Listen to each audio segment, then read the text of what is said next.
How's it going, everybody? Welcome in to another episode of the Mavs Step Back Podcast. I'm your host, Dalton Trigg. I'm joined, as always, by my co-host, Drew Johnson. The Mavs, for about 3.5 quarters, completely controlled Game 4, played amazing defense for most of the night. They held OKC to 38% shooting as a team, which is unbelievable. They held them to 26% shooting from three, and yet the Mavs lost the game 100-96. So we now have a tied series on our hand going back to OKC for Game 5. Very disheartening loss. It's really it's a tough pill to swallow when you look at the free throws in this game. OKC went 23 of 24 from the free throw line, and the Mavs went 12 of 23. So 4-point loss, you lose by 4, and you miss 11 free throws. That's discouraging. Luka and Kyrie, heading into the fourth quarter of this game. Hold on just a second. Let me pull this up. At the end of the third quarter, the Mavs were winning 69-65. And to start the fourth quarter, it looked pretty good. They got it to it was an 8-point lead with 11 minutes left. So in the first minute, they got their lead up to 73-65. And then from that point on, it just kind of felt like death by a million cuts. Felt like Chinese water torture, because the Mavs just could not get a shot to fall. It was terrible. I mean, Luka and Kyrie were supposed to be the guys to get this thing over the finish line, and we thought, maybe they had learned some lessons from the first series they played in against the Clippers, trying to take a stranglehold on a series and not let it slip away, and it was just more of the same. Now, given the Mavs didn't go down by 31 points in this Game 4 like they did in the first series, but they still let a fourth quarter lead. They squandered it. They choked. I mean, let's put it how it is. I mean, they choked. There's no other way to say it. Luka was not good. I mean, he had an 18-point, 12 rebound, 10 assist, triple-double. He was awful. This was like up there with one of the worst playoff games he has ever had. And I know that sounds harsh for a guy that's out there on one leg and got a triple-double, but I mean, it's just the truth. He was whining throughout the game to the officials. There were several times where he was, and I mean, I'm not saying he didn't get hit, but there's several times where he was taking himself out of the play and hindering his team. He had 7 turnovers in this game, and most of them were just, dumb decisions. I mean, it's not like they were forced turnovers. It was just bad passes. And then the efficiency is still a problem too. 6 of 20 overall, 2 of 9 from 3. We kind of thought this might be the game that Kyrie would come out and have a big offensive explosion. That didn't happen. He had 9 points on 4 of 11 shooting. 11 field goal attempts for Kyrie Irving in a crucial Game 4. Unbelievable. He did have 9 assists, and 7 of those assists came in the first half, so that was cooled off in the second half. P.J. Washington, 21 points, led the team for a third consecutive game, was great in the first half of the game, cooled off, didn't do much, toward the end of the game. He contributed. It wasn't just like one person in this game that, just did awful from the free throw line. It was a group effort down the line. P.J. Washington, 2 of 4. Derrick Jones Jr., 2 of 4. Gafford, 2 of 4. Irving, 1 of 2. Luka, 4 of 6. Lively, 1 of 3. So it was evenly distributed and just really untimely free throw misses. And then meanwhile, on the other side, Shai Gilgeous-Alexander was amazing. It seemed like he couldn't miss when he got, inside the 3-point line close to the paint. Just automatic. And he, as bad as he was in the fourth quarter in game 3, he was that much better in the fourth quarter in game 4. So, a lot of rambling on my part. I'm still baffled by what I watched. It was unbelievable watching the dominance that the Mavs defense had throughout 3 quarters, and then to give up 35 points in that fourth quarter is just unbelievable. I still don't know how to feel about it. And before I'm gonna stop, I promise I'm gonna stop this rant, and I want to get your thoughts on it. But if anything, the Mavs are consistent with how they go about playoff series. They start out with a game 1 stinker, they come back and they win 2 games, and then they get to game 4 and act like they're going to win it, and then they shit it away at the end. So, if anything, the Mavs are consistent with how they go about these series. So, I'm going to stop talking now. DJ, you tell me what you thought about game 4. It's about the only thing they're consistent with. That and pissing me off. Listen, I'm going to go ahead and just apologize for stepping on any toes, pissing anybody off, whatever. I don't really care, because here's the deal. If you're Jason Kidd, at what point do you hold your star players accountable? Because I'll tell you what I'm seeing out of our 2 stars. We'll go ahead and start with Luka. Yeah, he gets a triple-double, and I've never been a fan of the whole notion of a fake triple-double. I know that people say that Russell Westbrook used to get them all the time or whatever. This is the closest thing I've ever seen to a quote-unquote fake triple-double. It's like you said, he was very, I don't want to say nonchalant, but I would say it was uninspired basketball. He was taking himself out of plays whenever he'd get hit and wouldn't get a call. I got news for you. These refs are not going to make every call, and you hounding them isn't going to get you a call. Let's put ourselves in the officials' shoes right now. If I'm getting, aggressively complained at 24/7, 365 by the same person, my attitude isn't going to be, I should probably give him a call. No, my attitude is going to be, he needs to shut the hell up. And I'm not going to give him anything. And given he has a point to be upset, but you can't keep doing it. I mean, they're not making calls either way. So, I mean, he needs to just move on.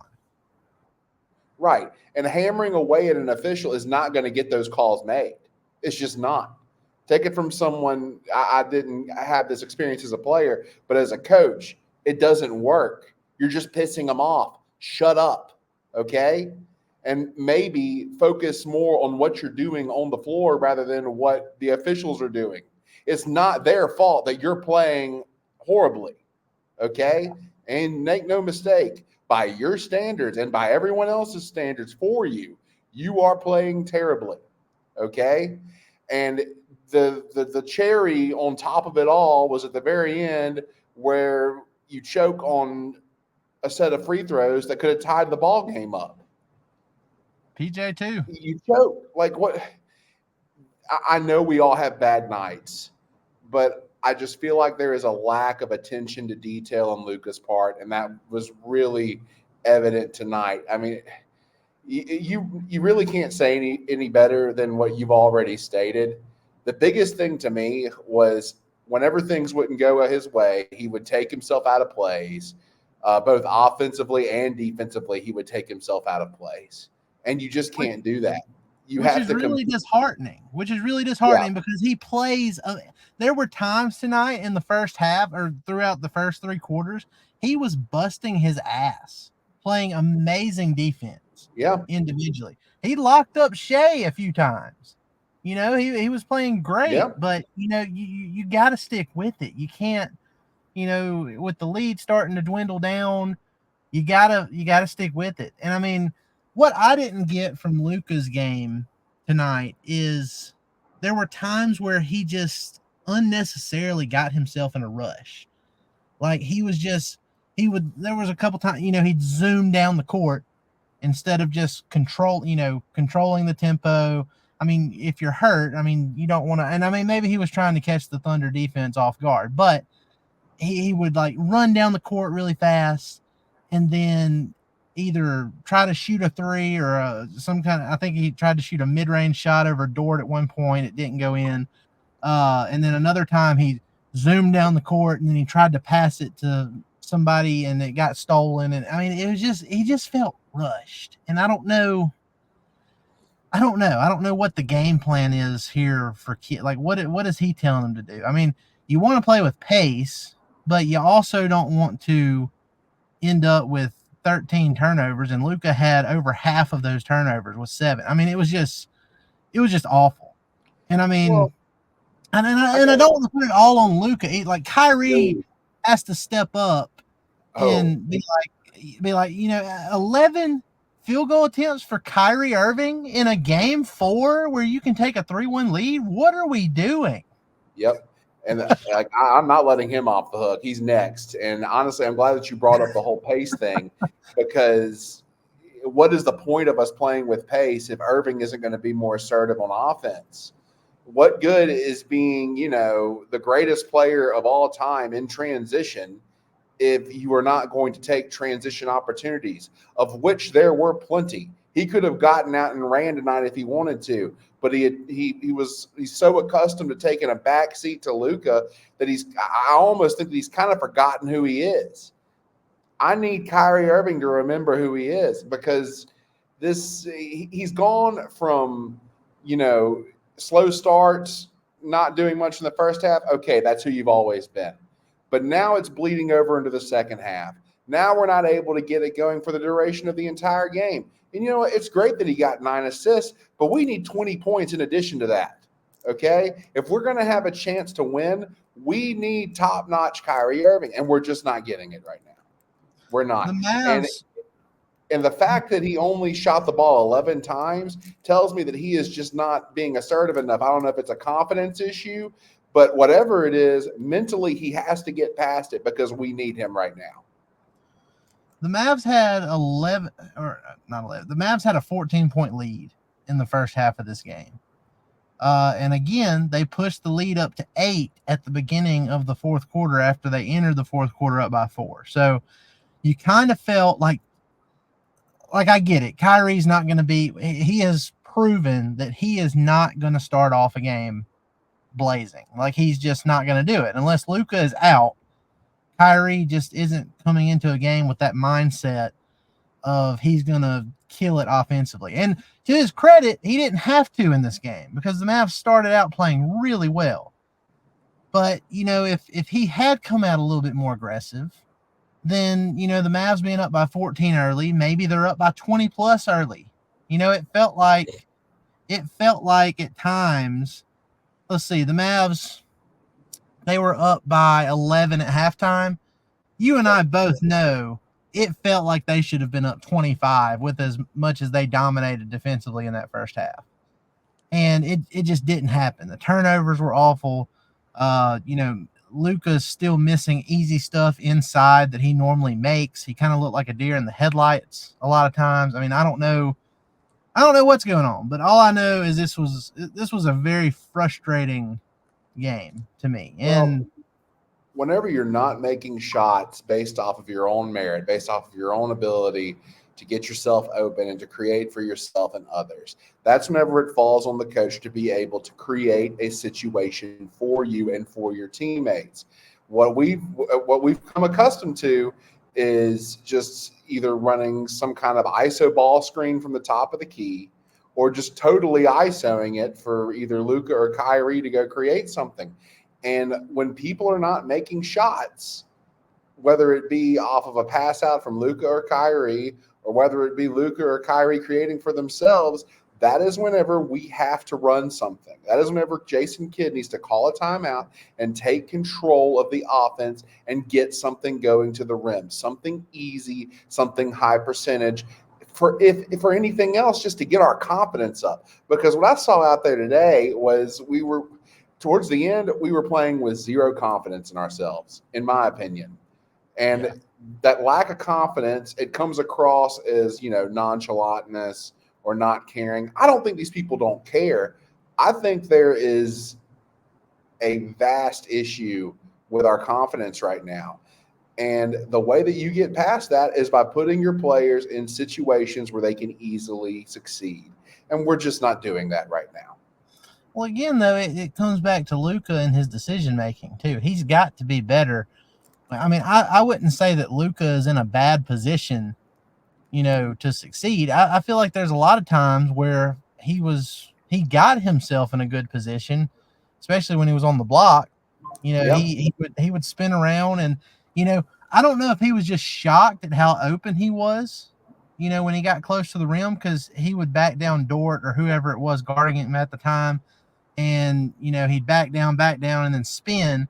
And there were several times where he was right there at the rim, like he just, even if it's not a layup, just a little floater or whatever, and he came up short on it. And I don't know if he just wasn't expecting to be that open. Like, I don't know if he was expecting to be met by Chet Holmgren when he spun away from his defender. I don't know what was going on there, but those missed chippies along with those 7 turnovers are just brutal. And as bad of a game as Luka had, it's still, I look at the team stats for this game, and DJ, I can't figure out how the Mavs ended up losing this game. I know it's because of free throws, but when I look at it, it just baffles me, because OKC shot 38% from the field, 25.9% on threes. The Mavs won the rebounding battle again, 47-45. They won the points in the paint battle, 40-28. It came down to free throw shooting and turnovers. OKC only had 8 turnovers on the night. The Mavs had 14. And then you go out there, and both teams, you can't complain about officiating when you don't make your free throws. Right. Both teams, I mean, this was a very evenly called game. And OKC made their free throws, and the Mavs didn't.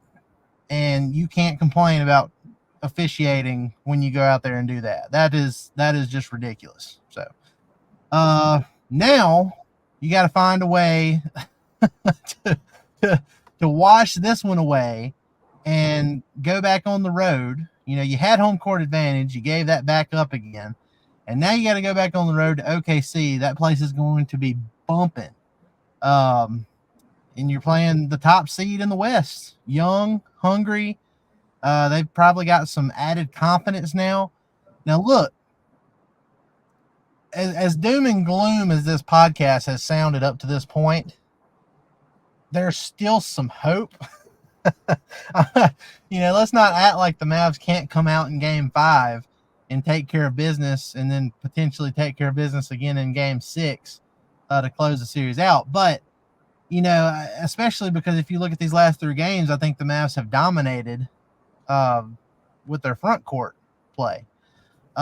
If they can just clean things up a little bit, and if, like you said, if Kyrie can just remember who he is, like the Lion King when Simba's up in the, or Mufasa's up in the clouds and Simba, remember, that needs to be Dirk up there. Like, he needs a moment like that. He needs like an ethereal, like just moment with Jesus Christ himself, I think, because what we've seen so far is a steady regression in Kyrie Irving's output. And I really think that it's just because he's content to take in a back seat. And one of my big adjustments, if not the biggest adjustment for this next game, is for Kyrie Irving to be more assertive throughout the game. It has to happen. Well, and the Thunder look, the Mavs have an obvious advantage in the front court, or especially with their centers, Daniel Gafford, Derek Lively, the physicality stuff. They've proven that they can, play a big role in the Mavs potentially winning this series going forward.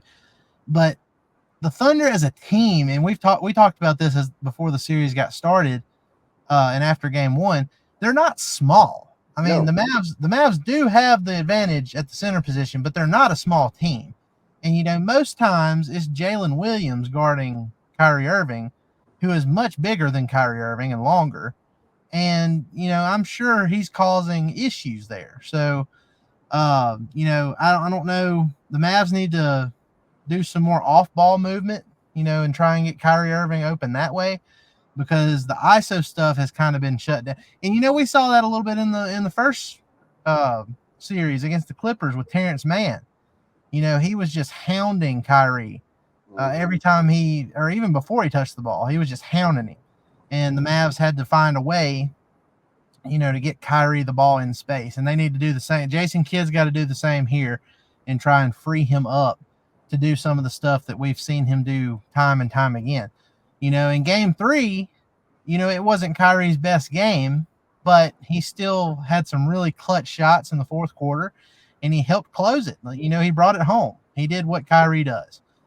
He did not do it in this one, and it's really a shame because, like I said, for people listening to this who didn't actually watch the game from start to finish, I want you to go find the full length version of this game on YouTube and and go watch it, just so you fully grasp how the Mavs dominated this game. And it was just little things throughout the game.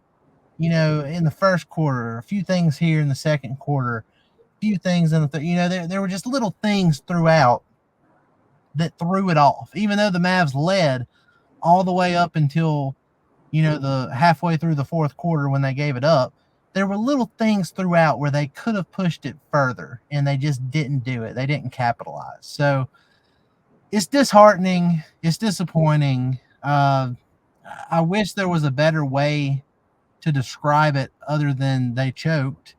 But that's really the only thing you can say about this game, is they choked it. I mean, you can't shoot 52% from the free throw line, 12 of 23, and expect to win. The Mavs did not deserve to win this game. And as much as they choked in this game, I mean, we got to give OKC some credit too, because they didn't quit, specifically SGA. I gotta tip my hat to him. He was great. Yeah. He was great. He looked like the MVP runner-up tonight, is what he looked like. 34 points, over 50% shooting, hit all 6 of his free throws, had 8 rebounds, 5 assists, 2 steals, 2 blocks. There was a time there. I'm honestly shocked that he missed 13 shots, to be honest with you. 14 of 27, that's kind of shocking to me, because it felt like he missed maybe 3 or 4 shots in this game.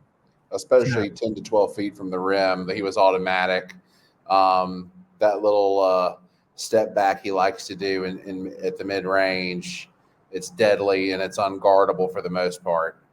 Honestly, we would do well to stick a bigger defender on him, just because, he's 6'6", so you can't exactly deny the basketball with a smaller defender.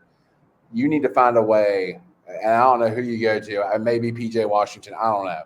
But because then you got to figure out who's going to guard PJ's man.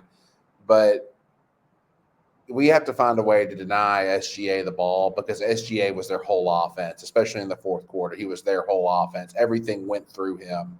And I think that if we found some way to deny SGA and force them to run their offense through somebody else, I think you would see a stark difference in the amount of production that their offense is able to produce. That's just my thoughts on it. But I think that the key to shutting them down is taking SGA out of the game. Now, I don't necessarily want us to double ball or anything like that. I think it can be achieved just by denying him the basketball. Well, I think what they did tonight can work. If you hold this team, if you hold OKC to 100 points, you'd think with Luka and Kyrie on your team, you'd end up winning the game. If they were playing anywhere near, if Luka and Kyrie just have a normal bad game, just a normal bad game, not just abysmal with Luka with the 7 turnovers and Kyrie being passive and only having 11 shot attempts. I think the Mavs end up winning this. And it's really, the point in this game where, I was the Mavs led for, let me see when they actually gave up the lead. They were up by 7 with 8 minutes left. No, they were up by 8. They were up by 8 with 8 minutes left. Let me see when they actually lost the lead. I know it was super late. Okay, so SGA tied the game at 86. Let's see, with 4 minutes left. But before any of that happened, the moment of the game where I started to think, okay, this might not, this might not be the Mavs night. It was when the Mavs were up 76-70 with about a little less than 9 minutes to go in the fourth quarter, and Lou Dort passed it to Chet Holmgren at the top of the key. He was shooting a three. Lively was trailing the play. He was recovering on defense, coming back, and he missed blocking Chet's shot from behind by like a centimeter. Mm-hmm. He was that close to blocking Chet from behind, running behind him. He didn't block it, and Chet still made it like a drive line 3-pointer that they did. They turned it back to it. Was online, but still, that going in, I was like, okay, all right, this might not be the Mavs night if that's going in. So, I don't know, man. That's a rough one. But I do feel a little better talking through it. So, it's what it is. All right, so we've pretty much covered everything that happened in this game. There's not much else you can say other than it was deflating, and you gotta find some way to flush it and move on. And Lou Dort, as annoying as he is, and some of the questionable plays that he's had, throughout this series, fouls on Luka and whatnot. He had 17 points in this game. Went to the free throw line 6 times somehow. Only shot 3 of 10 from 3, but it feels like all 3 of those threes came in the fourth quarter. I know at least 2 of them did. Mm-hmm.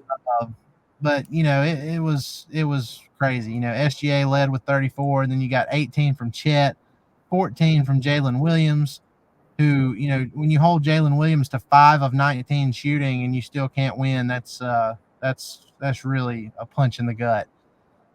So we'll see. Game 5, it'll be a quick turnaround in OKC on Wednesday night, and we'll see. Look, when you got Luka and Kyrie, anything's possible. They just have to play like themselves. That's what it comes down to.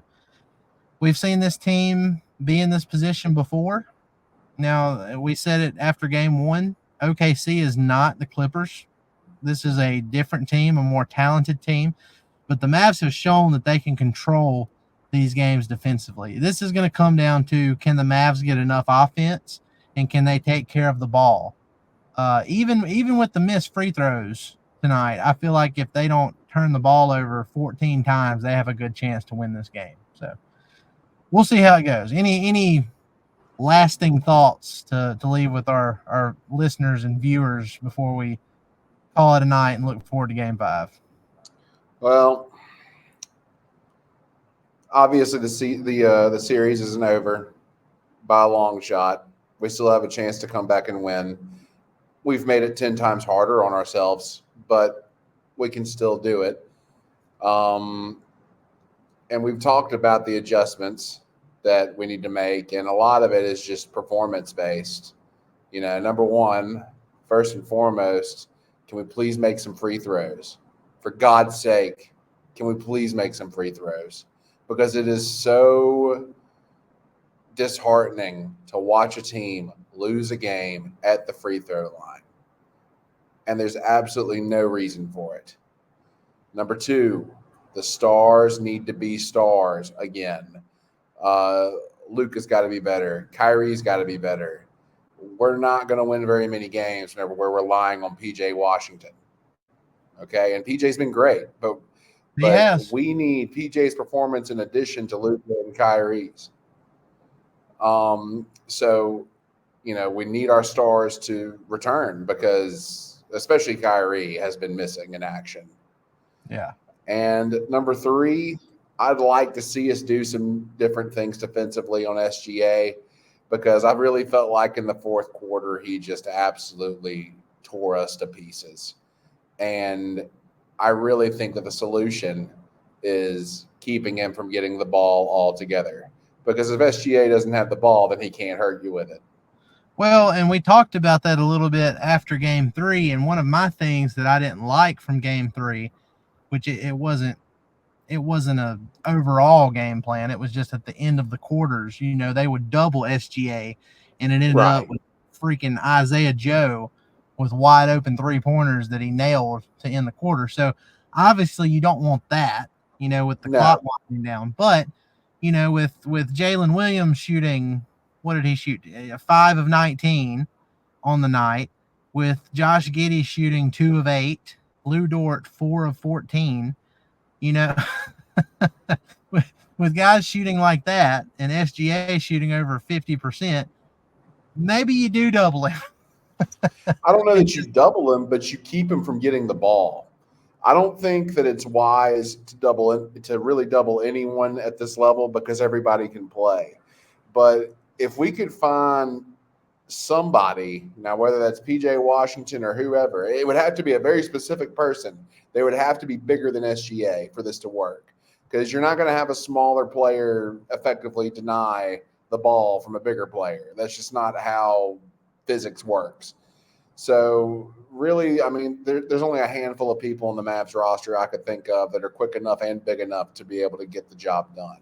But if you keep him from getting the ball and you force them to run their offense through someone else, I think that you see some positive changes for the Mavericks defense. I really do. I think that it makes things exponentially more difficult for the Thunder because, let's face it, the whole offensive scheme runs through SGA.